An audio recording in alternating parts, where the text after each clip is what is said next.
Hello प्यारे बच्चों, आप सभी का स्वागत है। प्यारे बच्चों, आज हम कक्षा 8वीं की प्रश्नावली 3.3 का प्रश्न नंबर 10 करेंगे। यह प्रश्न परीक्षा की दृष्टि से बहुत ही ज़्यादा इम्पोर्टेंट है, इसलिए इस वीडियो को पूरा ज़रूर देखना। तो चलिए प्यारे बच्चों, शुरू करते हैं। आपका प्रश्न नंबर 10 आपको दे रखा है।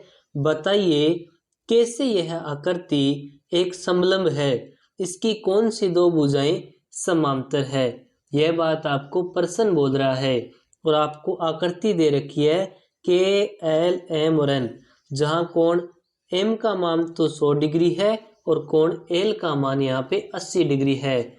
तो आप जानते हैं कि समलंब चतुर्भुज किसे बोलते हैं, आप ये जानते हैं।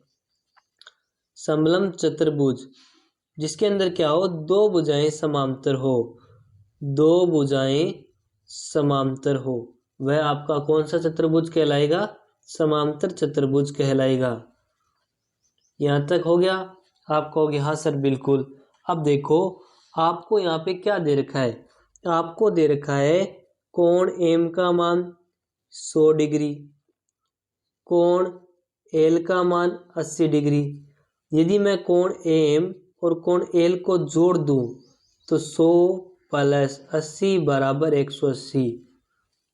अब यहाँ देखिए किसी भी चतुर्भुज में दो आसन कोणों का मान, यानी एक ही रेखा पर बनने वाले दो कोण हो गए, जिनको बोलेंगे हम आसन कोणों का मान।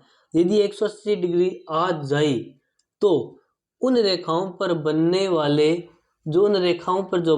कोणों का मान 180 आ जाए तो वह रेखा समांतर रेखाएं कहलाती है। जिसके अंदर 180 आ गया, किससे आया, आसन कोण के नियम से, आसन कोण के नियम से। ठीक है, यहां तक समझ में आया। आप कहोगे हाँ सर बिल्कुल समझ में आया। अब देखो कि इसके अंदर क्या हो गया, एम एन समांतर हो जाएगा के एल के। ठीक है, क्यों हो जाएगा, क्योंकि एक ही रेखा पर जो एक दूसरे के मतलब पास पास होते हैं उनको बोलते हैं आसन कोण, उनका कोणों का योग 80 है, इसके लिए एम एन समांतर हो जाएगा के एल। ठीक है, अब आप क्या लिखोगे, इसलिए हम कह सकते हैं कि चतुर्भुज के एल एम और एन एक समलंब चतुर्भुज है, एक